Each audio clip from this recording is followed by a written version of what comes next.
There it is. His signature dance. Like a good neighbor, State Farm is there. When things are good, we think they'll be good forever. And we're wrong. When things are bad, we think they'll be bad forever. And we're wrong. Things are never good forever, and they're never bad forever. What we need to recognize is how we can focus on living a life of meaning and purpose and seeking peace, even in chaos. The #1 health and wellness podcast. Jay Shetty. Jay Shetty. The one, the only Jay Shetty. Okay. Hey, Dad. Hey, I don't have credit. I'm going to have we need to talk, okay? Okay, Dad. Thank you. Okay, now your phone available. My phone number starts with 919, the latest one in your registry. I got the new number. It's been activated. I got it. Even me, I got the email. Okay, just make sure your phone is around you. Thank you, Dad. Because I don't have money on my side. Unless Yeah, honest, Minnesota nowadays. Minnesota.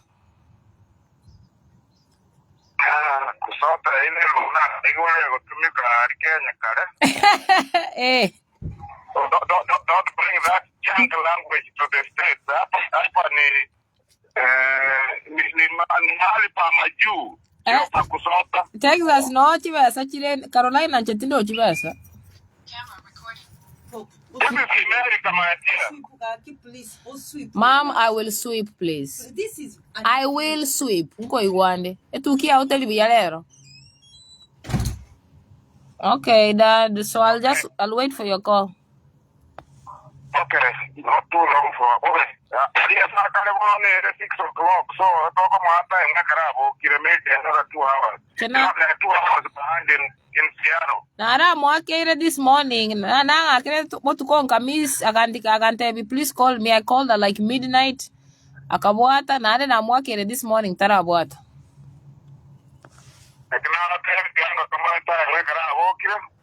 Eh. Let's make a date in 2 hours, 10 o'clock, 10:30. I'm very available today. I don't have any plans today. Okay, Pajero. You're calling about Esi ochire nyomba style yago changarara bune etuonie konyenyu yani left right center. Tell her to take a deep breath. Oyo taliko igu na temere taliko igu kwasa ekago on trigger ekero akumete ekero what I've realized about myself ekero monto like what the energy around me is the energy I absorb. If someone is more relaxed na inche koba relax, if she's more hyper na inche koba hyper. So I don't know ngakiburo ilo bokoroku lakini tinta itile ro energy yanga boke wana ngonya komo avoid. Well, the year of copying mechanism. I have to do self-preservation. You know, I need self-preservation.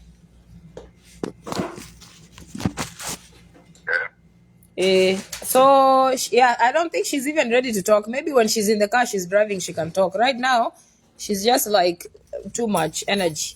Okay. I don't think I can afford any other call after this. So whatever. Okay. So kile. Na so kile ngende basi. Mom, tukia autora chanwabia. Ita nunkire matira. That locks me. Oyo nengo chale. Dorito mwena. Bye. Sweep, maintain the house. Yes. Okay. Era kinko go Rwanda. Okay.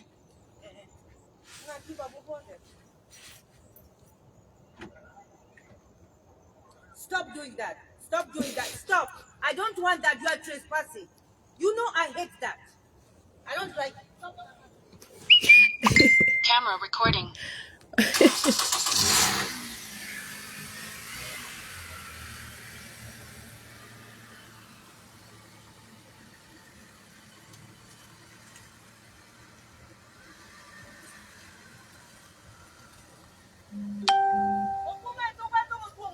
You look very nice. You look nice. Can you record yourself? Okay. Now change it then. Thank you. Okay. Yeah.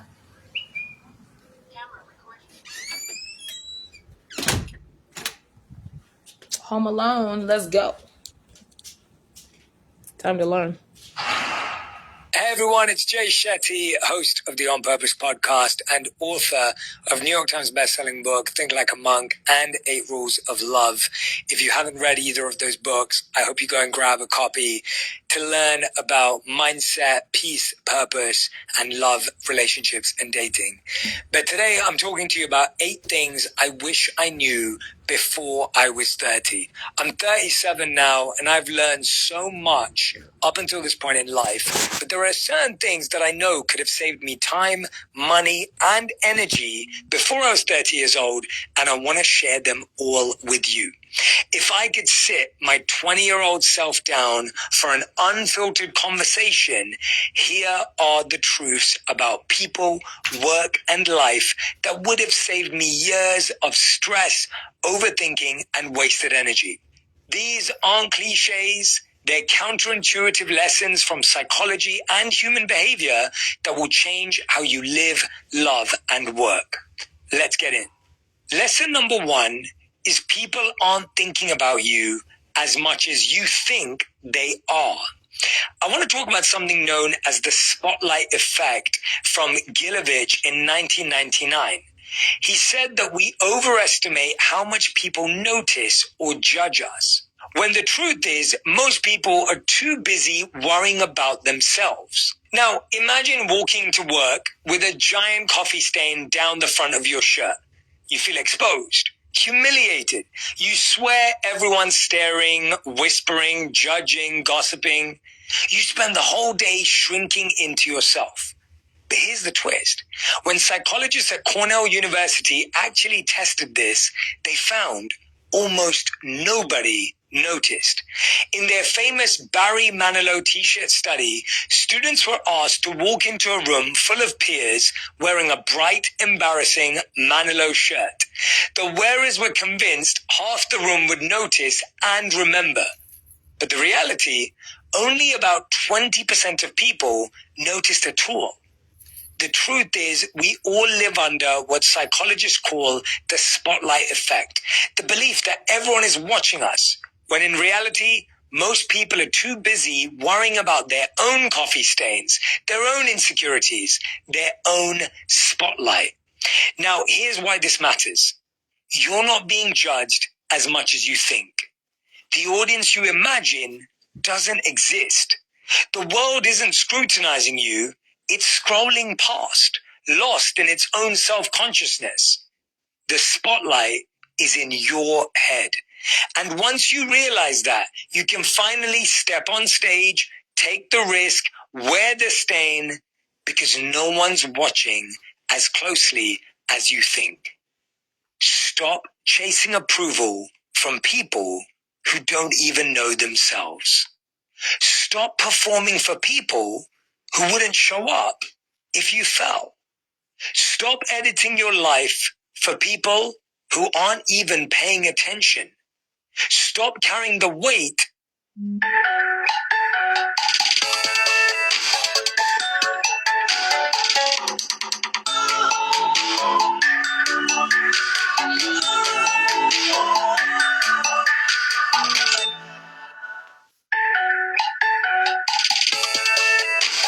of opinions that were never yours to hold.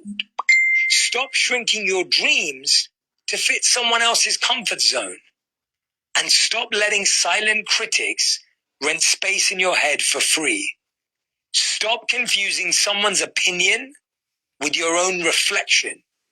They're not thinking about you in the first place. Skincare can start in the laundry room. All Free Clear is the #1 brand of laundry detergent recommended by dermatologists for sensitive skin. And it's free of dyes and perfumes. For an effective clean that's gentle on skin, wash your laundry with All Free Clear. This message is brought to you by Apple Card. Get 3% daily cash back when you buy an iPhone with your Apple Card at Apple. Subject to credit approval. Apple Card issued by Goldman Sachs Bank USA, Salt Lake City branch. Terms and more at applecard.com. Lesson number 2. Busyness isn't productivity. We mistake being busy for being valuable.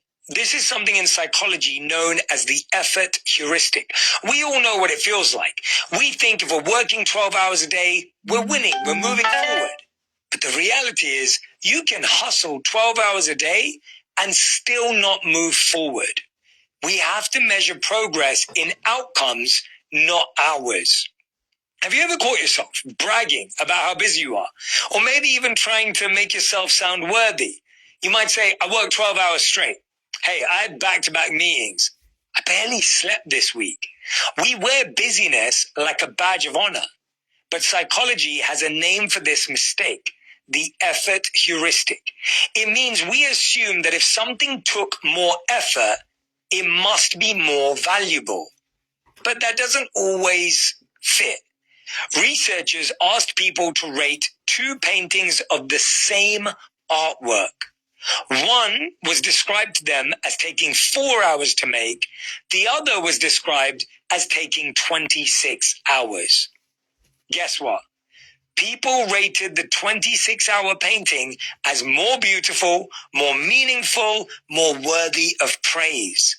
Same art, same quality, but different story about the effort.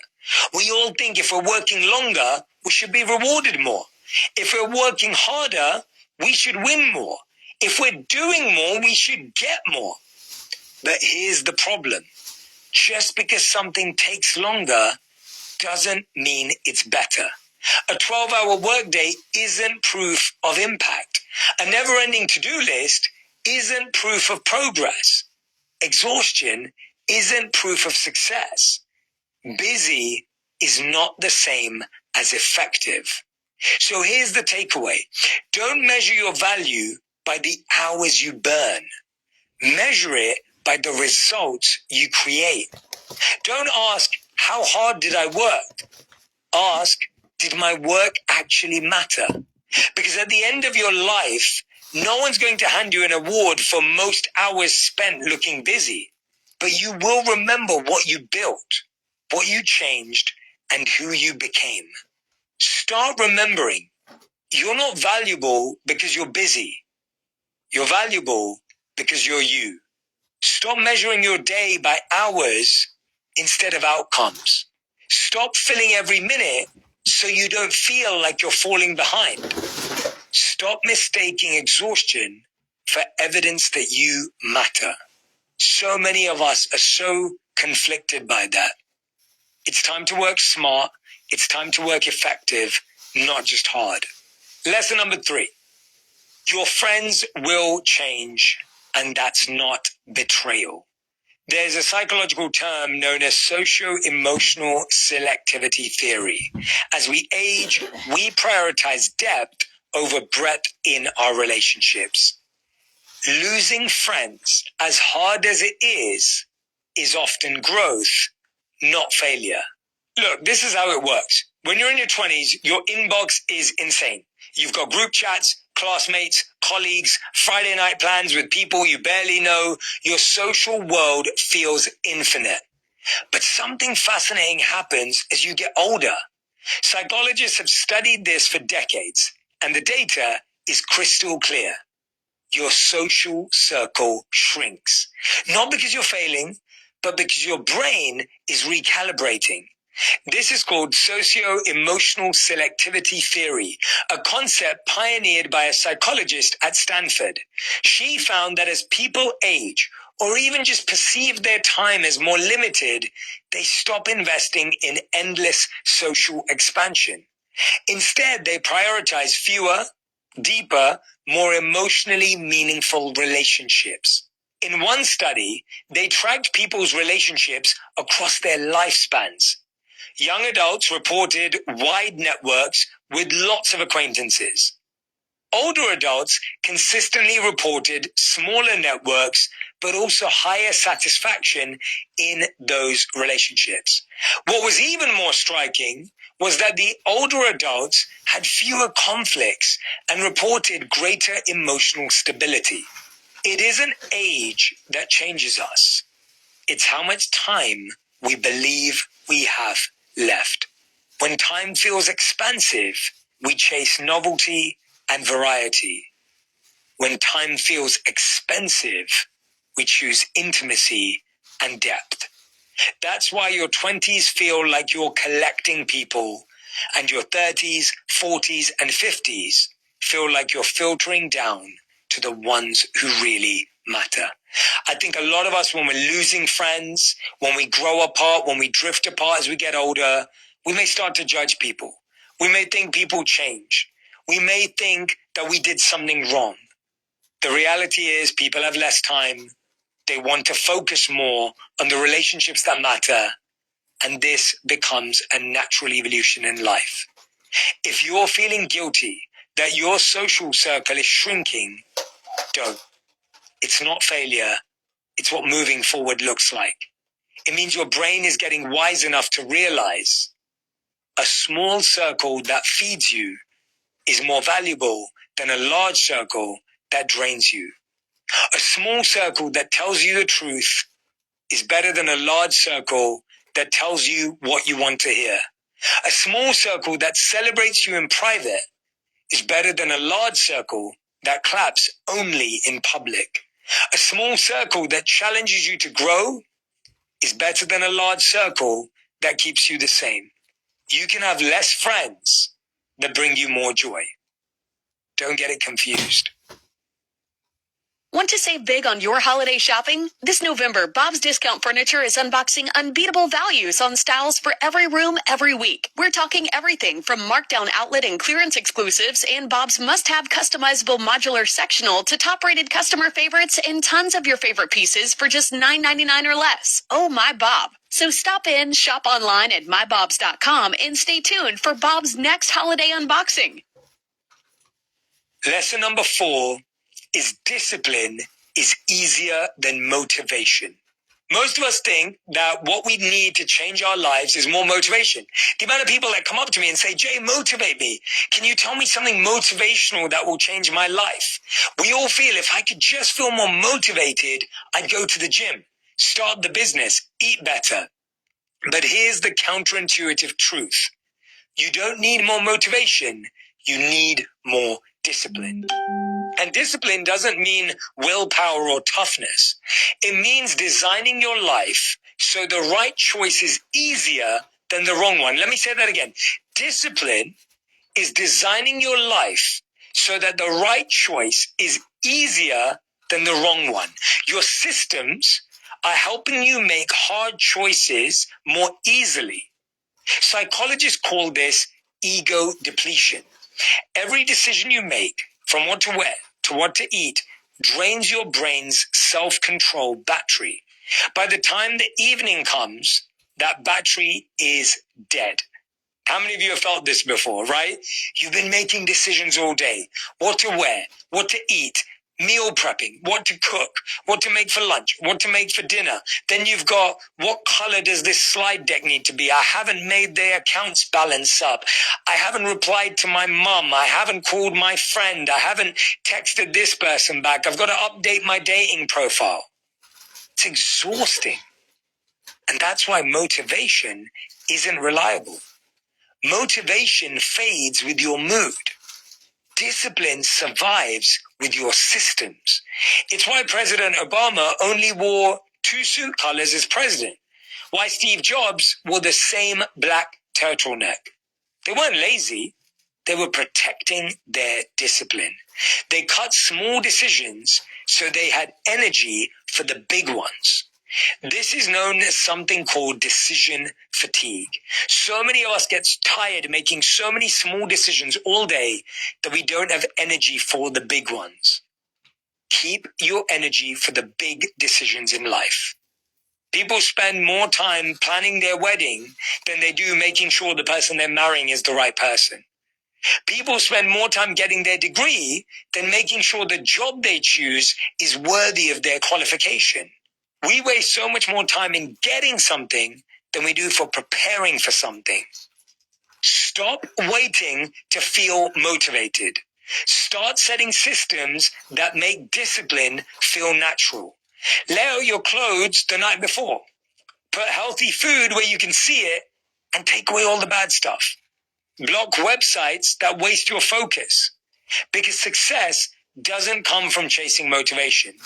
It comes from designing a life where discipline is the default. Make yourself known through the symbols you carry with the new Pandora Talisman Collection. Inspired by ancient coins, each design transforms timeless symbols into modern statements.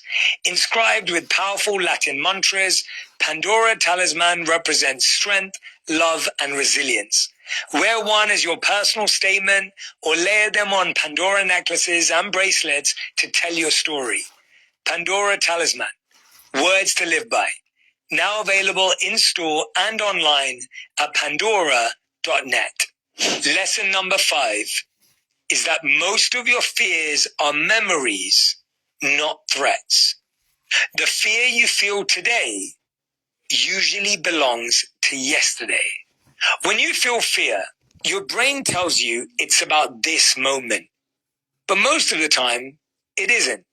Think about a child who is laughed at for reading out loud in class.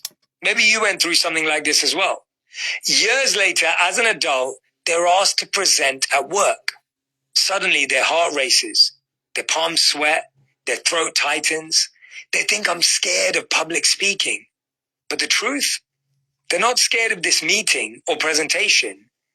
They're scared of that classroom. This happens because of emotional memory encoding. When we experience something painful, maybe it's embarrassment, rejection, failure, the brain doesn't just store the fact, it stores the feeling. The amygdala, the brain's fear center, tags that memory as danger.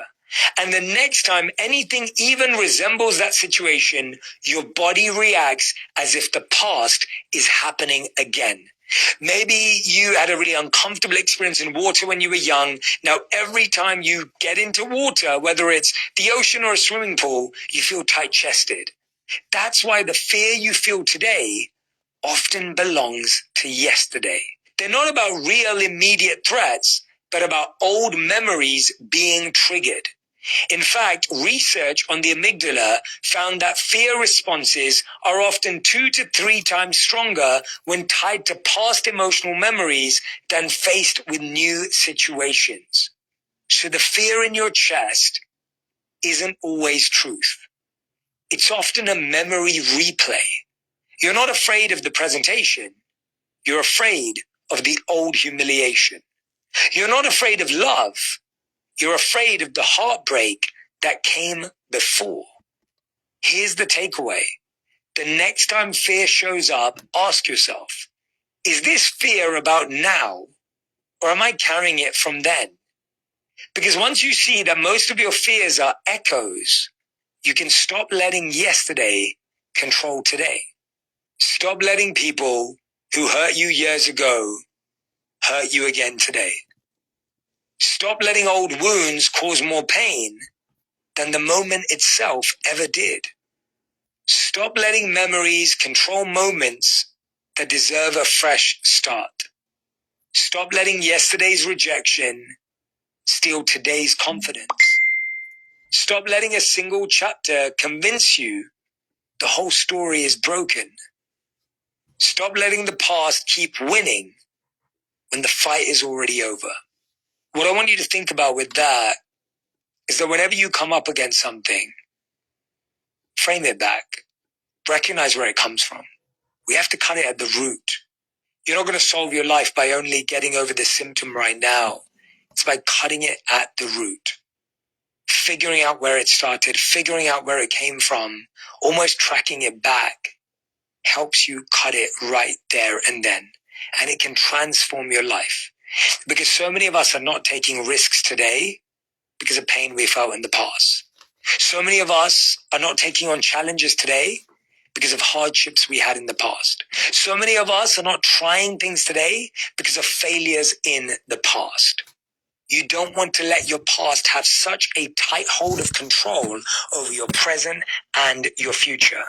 You could miss out on an amazing partner, an amazing career, an amazing life because of a choice or a mistake or something that happened in your past. For the ones who get it done, the most important part is the one you need now. And the best partner is the one who can deliver. That's why millions of maintenance and repair pros trust Grainger. Because we have professional-grade supplies for every industry, even hard-to-find products. And we have same-day pickup and next-day delivery on most orders. But most importantly, we have an unwavering commitment to help keep you up and running. Call, click Grainger.com, or just stop by. Grainger, for the ones who get it done. It's not worth it. Lesson number 6. You're more likely to change by belonging than by willpower, because identity is contagious. This will actually blow your mind. It transformed how I think about human change. I've realized that there are 3 core aspects to human change. Coaching, knowing something that is 3 or 5 years ahead of you, knowing someone who's 3 or 5 years ahead of you on the journey you're about to go through, and having their guidance can transform your life. The second is consistency and commitment, when you can actually commit to action, commit to making a change, and you do it over a certain amount of time. And the third, which is what this one's all about, is community. We need community for accountability, we need it for competition, and we need it for collaboration. See, most people think change is about willpower. If I just tried harder, if I just pushed more, if I just force myself, I'll change. But here's the counterintuitive truth.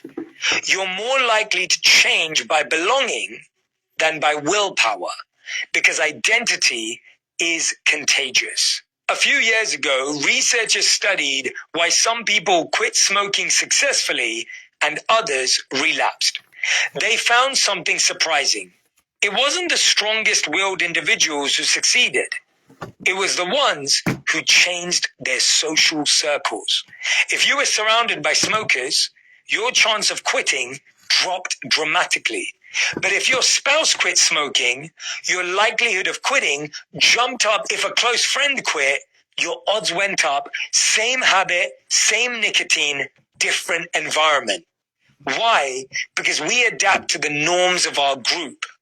A Harvard study on social networks showed that obesity, smoking, and even happiness spread through friends groups like contagions.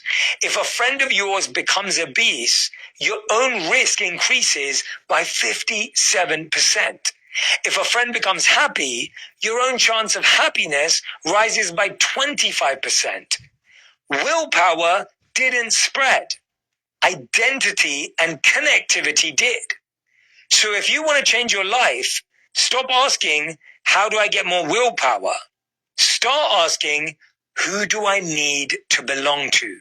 You'll fight to match the energy of the people you sit with. You'll pick up their habits without even realizing it. Here's the takeaway. Willpower is fragile. Belonging is powerful. The fastest way to change your habits is to change your people. Because you don't just become what you practice. You become who you're around. Stop spending time with people you don't want to be like. Stop wasting energy on people you don't admire. Stop building connections with people who only drain your confidence. Stop investing in circles that make you smaller instead of braver. I think this is a huge one, because if you look at a change you want to make in your life and you're thinking, why don't I change it at New Year's? Why didn't I change it on my birthday? I promise you it's because you didn't change your...